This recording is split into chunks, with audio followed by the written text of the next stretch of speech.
A scientist makes two measurements considered to be independent and standard normal random variables. We're asked to find the correlation between the large and the smaller value of these two random variables. We're also given a hint where the maximum of these two random variables, we call them x and y, and the minimum, so if we sum them up, is the same thing as x plus y. And then also their difference is given by this absolute value. So x and y, so these are the two random variables, are normal with mean 0, variance 1. That's the same thing for the other random variable. We're going to set m to equal the maximum of x and y. And these should be the random variables. To clarify, these are random variables. L is the minimum. I'm going to let that be the minimum, like so. Starting off, and so the whole trick here is to figure out, what is the, and let's actually, importantly, write down the correlation. So we want to find the correlation between between m and l. That's what we want to find. So the m and l, and that's the same thing as the covariance, m and l, and that in turn standardized by the variance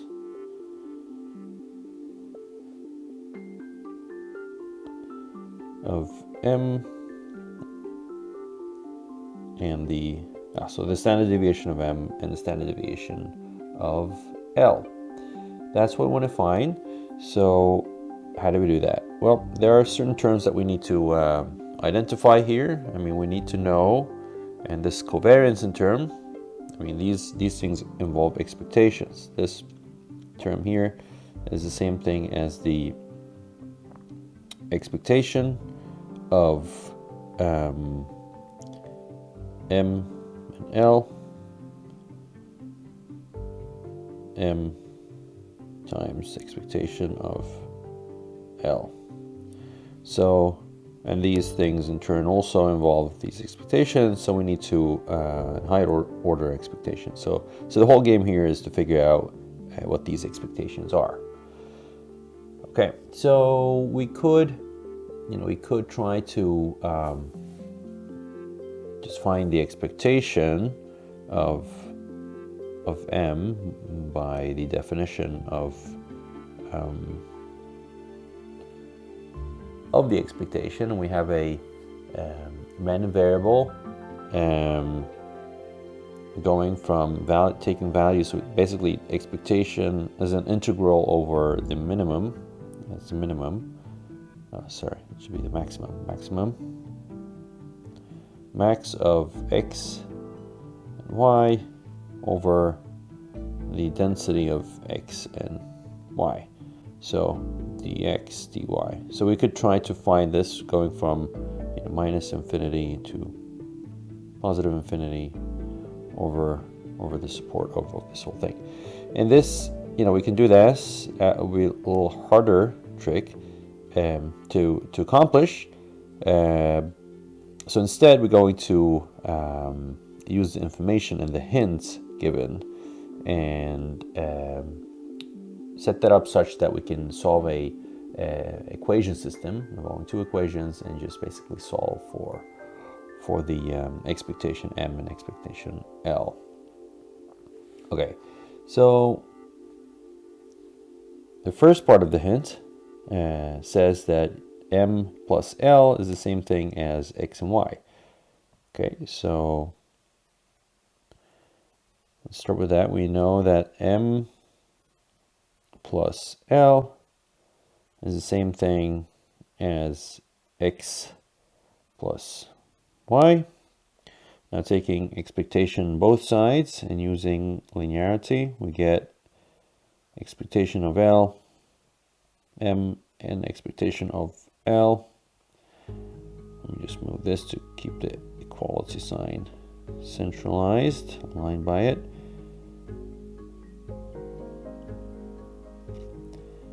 Expectation of Y. So that's useful because we know that the expectation of X, it's a has a distribution with mean 0, right? And same with Y. So this equals 0, and this equals 0. So we know that these two guys, expectation of over M and L, has to equal 0. Okay, that's the first part of the hints. Let's use the second part of the hints given, and that's that M expectation M minus L, same thing, equals to the absolute value. So that difference is the absolute value of X minus Y. And here again, we take expectation and we can use linearity on the left hand side. So we have expectation of M minus expectation of L. We have the expectation over this whole absolute value. And here, obviously, we can't just use linearity. And so this right-hand side, we did calculate in exercise 7.2.3 in the Blitzstein Hwang book.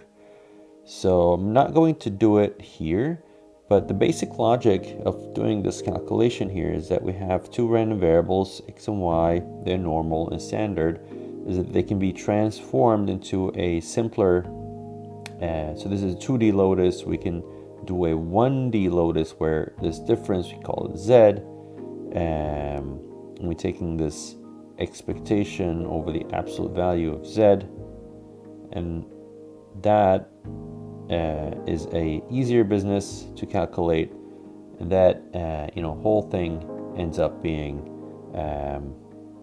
2 over pi, like so. Okay, so we have the this right hand side equaling to divided by the square root of pi. That square root comes from the fact that we have a normal distribution which does involve a pi, and we are taking the absolute value over it. So that's the intuition for where that pi is coming from. So that's good. And now we have two equations, one here and one there, where we solve for the expectation of M and expectation of L. And let's write that down. So this whole thing gives us expectation of M plus expectation of L, that equals 0. And then we have the expectation of M minus expectation of L, that equals 2 with pi, right? And so calculating these two things, we end up having, just substituting in these things, this will give us that the expectation of M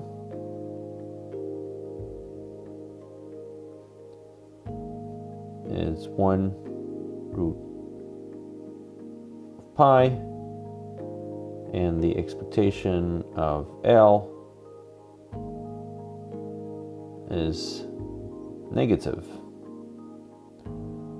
of that. That was a little ugly pi, like so. Okay, so that is reassuring. So let's, if we go back to this thing that we want to just to keep our minds on the goal. So now we know what the expectation of M and expectation of L is. We have to calculate the expectation of M times L.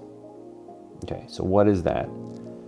So the expectation of M times L,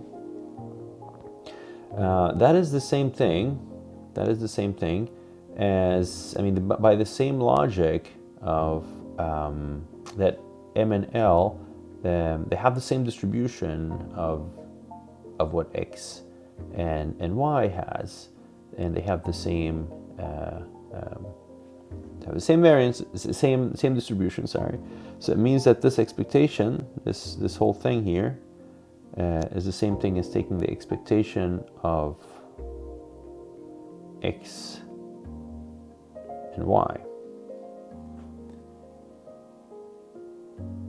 And so the covariance, so let's write down the covariance. The covariance, so just taking this whole thing here.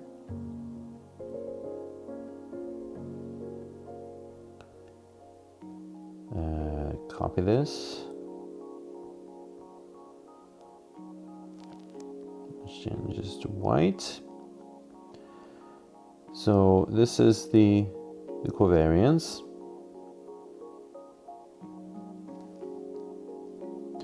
So what we have here is that the covariance of M and L, as we said, this guy here is 1 mean of pi.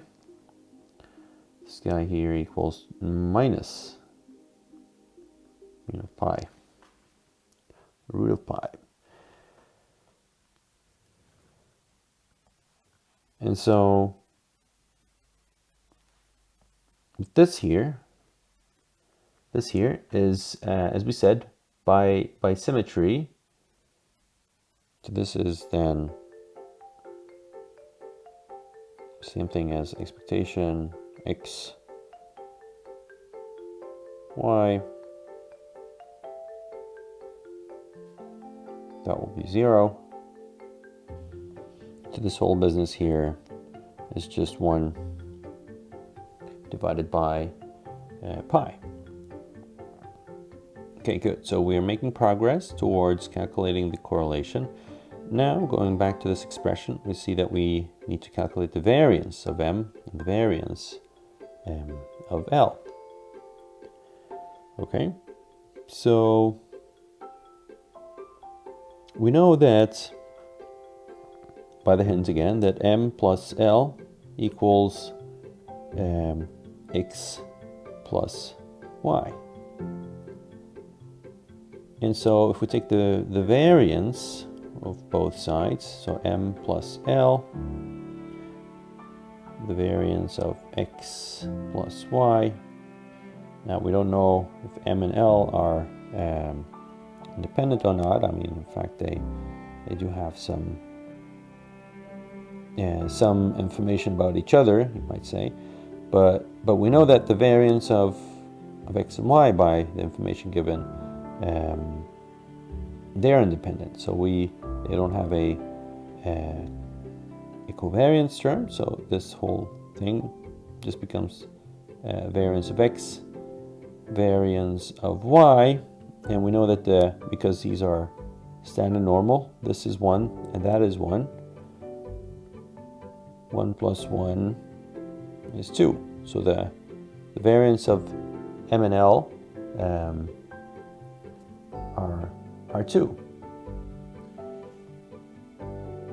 And in order to calculate what the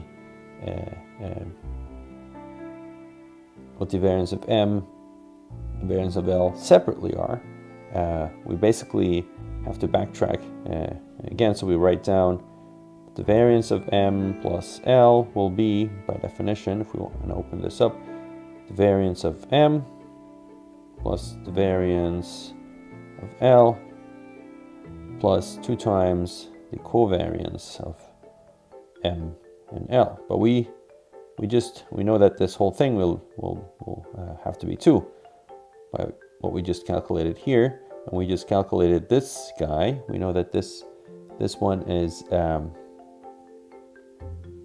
covariance is just 1 pi. All right, so we then solve for these terms, and we see that the variance of m is just basically the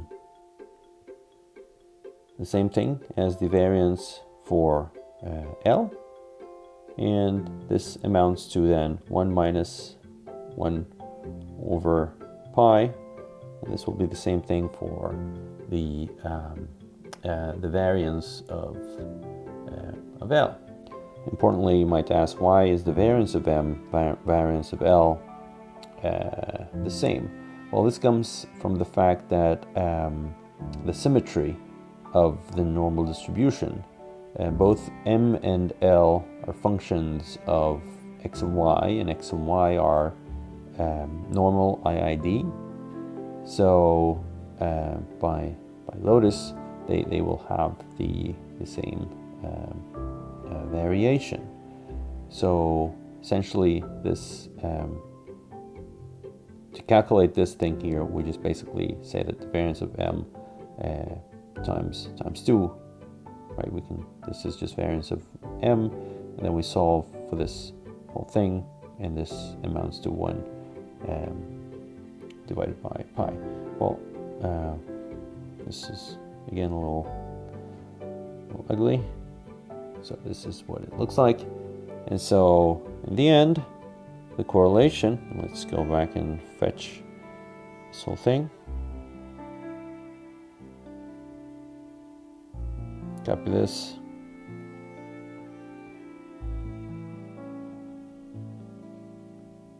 This whole thing will become, we have variance, we just said that the variance of m the same as variance of L, and taking the square root, both these things will end up just being the same thing as 1 minus 1 over pi.